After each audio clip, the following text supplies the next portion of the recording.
It's Talking Reds, and as it is Valentine's Day, I have the nearest thing the Anfield wrap has to Heathcliff. I have got the main fella himself, the seductor, the charmer. He's tall, he's dark, he's handsome, and he sounds fantastic. Ladies and gentlemen, it's Rob Gutmann. The gag would have been to refer to somebody entirely different, wouldn't it? But there's only me and you in shot, and I wasn't going to refer to myself. If I'd had a third person in shot, I would have said... Josh could have come into shot. Yeah, I just said, ladies and gentlemen, here's Mr. Josh Sexton. Oh, no, or something it like works that. for me. But it's fine. How are you? I'm good, We don't do very this well. together very often. No, That's what normally, she says. Yes, no, God, we're saucy on Valentine's. It's very saucy. I'd love them to see how... Yes, I know, yes. but they're not going to. So how are you? Yeah, I'm good. I'm good. Yeah. Well, do you know what?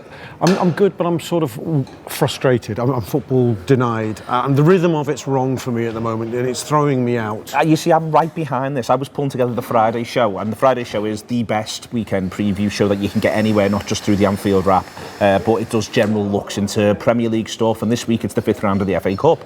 And without talking down the product before I've actually delivered it, it's actually a bit of a crap draw. And there's practically no one left you've got much interest in. Apart from the Monday night one. The Monday night, but that's like a year away. I know, exactly. That game becomes pointless because we're playing Bayern the next night. You know what I mean? It spoils it. If that was Saturday evening, I'd be like, we're on Man United Chelsea Saturday evening. Yeah. But it's Monday night, all I'm thinking about is going to be thinking about Bayern Munich. I know. So you've not even got that sort of like Manchester City are playing the dog and duck, but they play them every week. Broadly speaking, you've got there's QPR, Watford, which again, two sides who, if they had somebody else, it would be interesting. Are United still in it? United have got the ones who got Chelsea. Fuck yeah, I was thinking it was Tottenham, it's United, Chelsea. Yeah. So that'd be the one that'd grab you. It's all the way Monday night. Tottenham are out. There's not even the idea of looking forward to Everton getting beat. You've not even got that because it's happened already. That's a third round thing, yeah. Yeah, it's gone. So you're just sort of left a bit like, well, I'm not even sure, like none of these games, whilst the individual clubs are quite interesting in and of themselves, like Swansea are an interesting team, and will they be able to make it back soon? Loads of young players, loads of interesting things about Swansea. They've got Brentford. So Swansea are playing Brentford. Well, that's a match that happens in the Championship twice a year. It's a strange little thing, this draw. So that's why you probably feel a bit discombobulated. Yes, I do. But it is also the fact that Liverpool are again on warm weather climate. So it feels like this is the fourth one of the year. And why we're even talking about winter breaks? Liverpool don't need winter breaks. We just eschew cup competitions. It is a bit strange, and yet it's going to get hectic all of a sudden, isn't it? Very, very quickly. And what scares me about hectic, it can very quickly go very, very right or very, very wrong. The season that is built to this crescendo, and you think it has to have this big finale to it, it could all just go wah, wah. You lose 2 league games, say, just in bad luck, whatever. That just can happen. And one of them's Man United, and you go out to Bayern. You suddenly, 10 days from now, our lives are upside down. We're just don't know where. I'm crawling around like a man without glasses. But the flip side is the good stuff. It's the good stuff that Bayern Munich are behind Borussia Dortmund in the Champions League, and whilst Dortmund were weakened against Tottenham do them 3-0 and dominate the second half. I know you didn't see it, I did. My Danny watched it. He said Tottenham were, in his words, shit. So and Dortmund are a bit unlucky. First half, I think Danny is very unfair. He will be. First half, Dortmund. I didn't see the first half, but by report, Dortmund are the better side. Yeah, that's what I think he was and hinting Tottenham absolutely muller them second half. Jan Vertonghen basically becomes better than Joleon Lescott, who in turn was better than Pele in his glory days playing left back. Runs the show from left wing back. Vertonghen, and Tottenham win the game 3-0, and they deserve to win the second half 3-0. Okay. That's what happens. But the point is that Dortmund are above Bayern. Now, Bayern have got more European experience than Dortmund. But it still sort of suggests that there may well be a real opportunity here for Liverpool to in the first of this run, and we'll talk about that in a minute, but in the first of the intense run, to put a bit of a hammer down against Bayern Munich. Yeah, I was thinking how that result last night plays out if you're sitting back in Bayern's camp, more than our camp. For them, I think they faced the draw with trepidation. We know they did. They know that Liverpool are the coming force, the previous Champions League finals, and they know that they're not. However good they are, whatever their pedigree is. But what they would have worried about is what's the difference between our league and their league as much as anything. Tottenham have put down a big mark, and then although they'll tell themselves it's not a literal equation, Liverpool are ahead of Tottenham, we're behind Dortmund, therefore we're going to get thumped. It will concern them, and I think it might affect their level of ambition. I think when English sides are good, and they're often not, and they haven't been a lot this decade. But I think when English sides are good, and when a few of them are good, I think what happens is we end up playing more games of intense football than anyone else. Yeah. I think long term, that can punish you. It's one of the reasons why I think English sides, come the end of April, start of May, are maybe physically not quite as at it as some of the European giants. But I think the flip side is, we're more used to the idea of having to click our fingers and find that other gear. You have to do it when you play Leicester at home, to an extent. Yeah. Leicester at home can make things horrible for you for 20 minutes.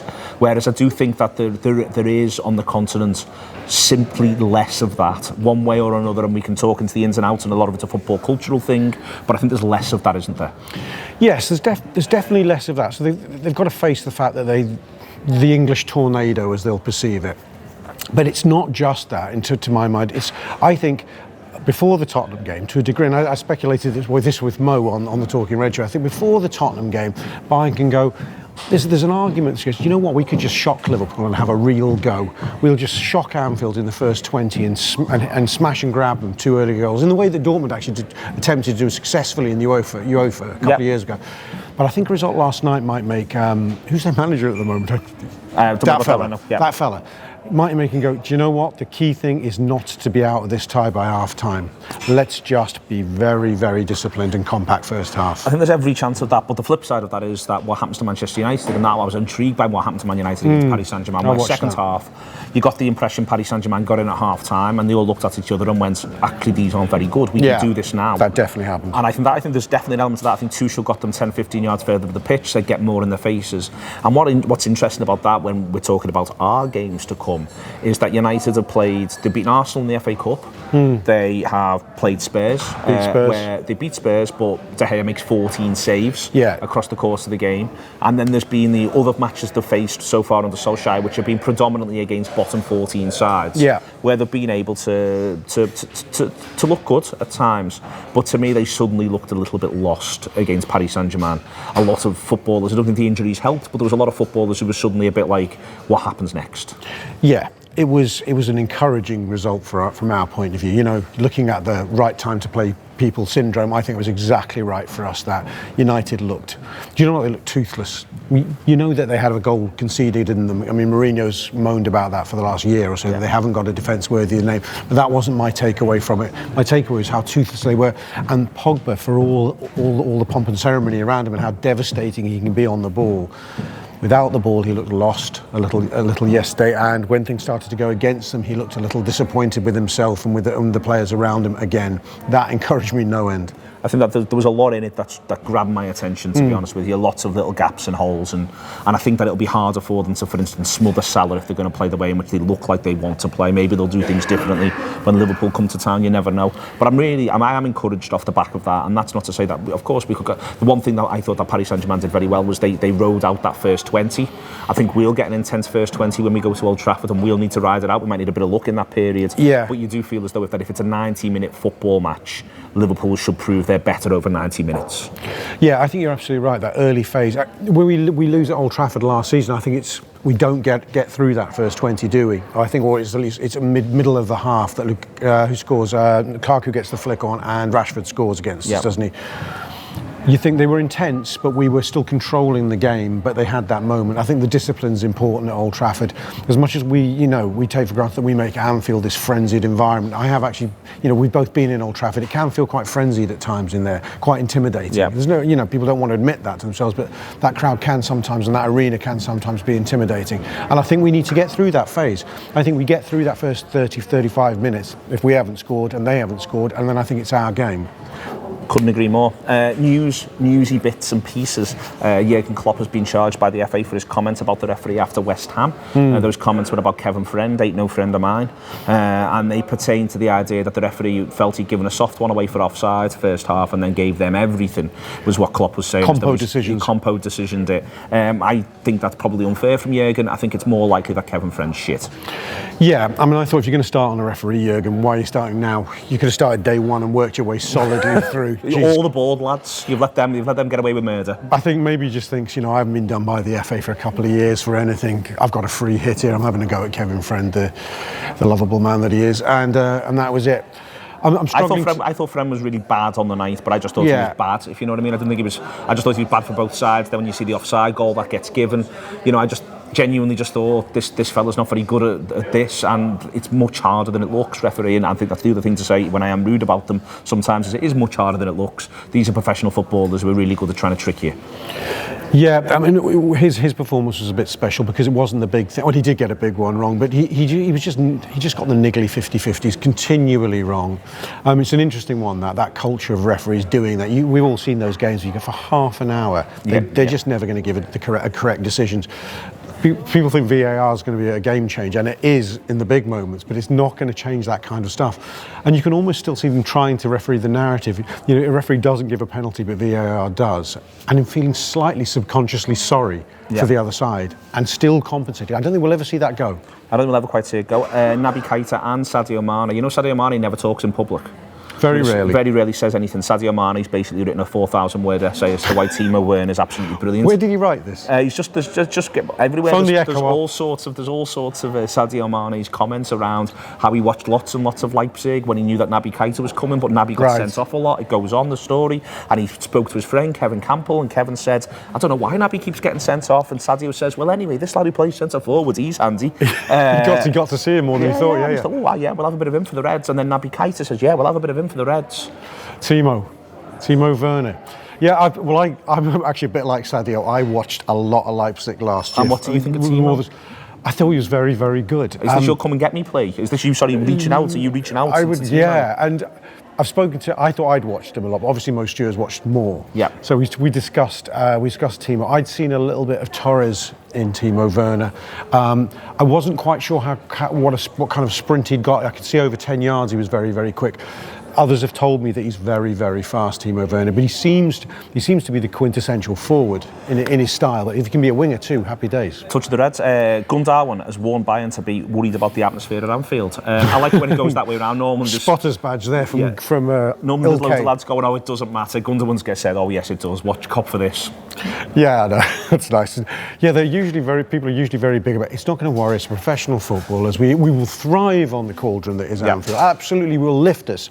And then they always melt. It's incredible how much it does them in. It's a brilliant, wonderful thing, timeless. It is absolutely incredible. Little bits of admin for you. The Anfield Wrap is coming to Ireland, 23rd to the 25th of March. Tickets are available. You can go to our pinned tweet. It'll be on there on the Anfield Wrap's Twitter, all that sort of stuff. Out today, I mentioned it before, Friday's show. There's also AFQ to come. At the end of this, we've done a bit of a season so far video, me and Gareth having a chat about it. So I'd like to say, you can see that right now. I'd like to say thank you very much to Rob and remind you that Roses are red, Evertonians are blue. The season's exciting, a subscription for you.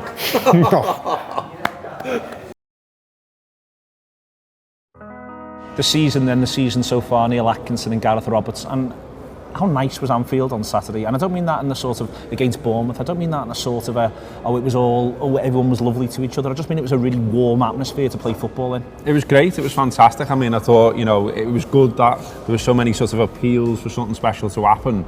My slight worry was that it then didn't, and then where'd you go from there? But you had the Spine Cop lads, you had Kenny Dalglish, you had Jürgen himself in the programme, saying Virgil as well, all saying, an atmosphere does make a difference. And then the atmosphere was great, and I thought it was interesting afterwards. You'd expect Trent and Jürgen and people like that, and even ourselves, to say, wasn't that great, and all pat ourselves on the back. You had Steve Cook, centre half for Bournemouth, saying that was brilliant, and that will play a part in where this title goes. And I think that's really important, because it does make a difference. And I've always said that, as a fan, it feels better to me when you're playing an active part of this whole thing. It's not the theatre, it's not other sports, it's football, and we're passionate about it, and we're tribal about it and all that, and I love all that side of it. And you're right to say the feeling around it was lovely. It wasn't all big nice hugs and kisses, but it was just, you felt as one. People keep talking about unity, and I think you got a sense of unity on Saturday. We know it'll be a bear pit against Bayern, and we'll talk about that in a minute. That's the way it is against Bayern. It's a big European night, but it's about making, I think we always talk about, for instance, what does it do to the opposition? What we don't talk about enough, I think, is what does it do to our boys? Yeah, absolutely. It makes them better, makes them sharper, and makes them more likely to try things if they feel as though they're in a warm place. So that'll happen against Bayern, but it's making it happen against Watford, against Burnley. These are massive games games as well. Yeah, absolutely. I think there was a little bit of a problem around it before. You know, it got referenced against Leicester, and I think everyone was getting a little bit nervy and a little bit worried and worrying too much about what the worst case scenario is. Instead of just sort of living in the here and now and enjoying where you are and offering some unconditional support for these lads. And I think, like, you know, you look at Robertson, for instance, we know that he puts his heart and soul into every match anyway, but he's talked about before when he hears his song how it gives him a little bit extra in the legs, and you can see it. I think you can almost see his shoulders rise and he starts, like, you know, pumping into tackles a bit more and stuff. Firmino as well, you know, like brilliant setup for Mo's goal. He must have heard that song going on for like 15 minutes or whatever it was, and again that was fantastic. Hey, so did you see him turn and have a look? He did have a look. He turned and have a look, and he has a look like, this is mad. You know, I haven't even scored here. This is mad, and I loved it. And it really, because it was the breaking play, and it just was going on underneath it, and he was like, this is absolutely brilliant. And it was so lovely to see again that idea that he was going, this is great. And I was desperate then for him to score, but then almost in a sense, it's almost better now that he didn't, and that he gets to think, God, that's what they do for me when I don't score. Imagine when I score. And they do think about all this. I think lots of people sort of look at this, maybe outside the Liverpool bubble, and go like, it doesn't influence it. The professionals, they paid a lot of money. But you know, I watched that Steven Gerrard thing recently, and like he was talking about when he made his debut for Liverpool. Now for me, in my head, Steven Gerrard, this big warrior, this big hard lad from Brighton, he comes on the pitch going, I'm boss and I'm going to smash everyone.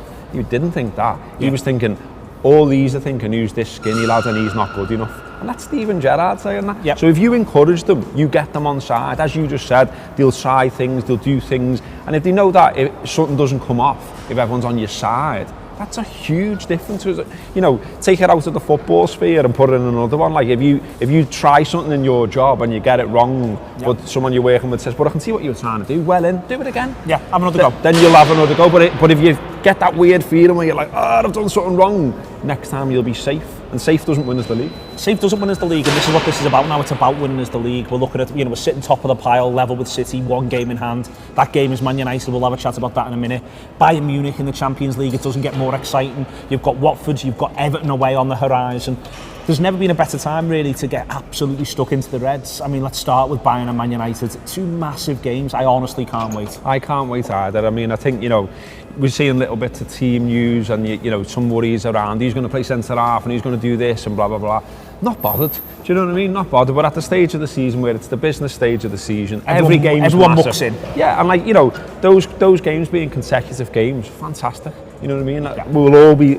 You won't be able to, can't wait to get in there, can't wait to get involved. You know the atmosphere will be up, like you said before, and then United away always is what it is, but it's going to be even more so this year. They'll be desperate to put, you know, to wreck our challenge, if you like. We'll equally, if we go there and win, end Solskjaer's run, that'd be fantastic as well. So, you know, there's loads riding on it, but there should be.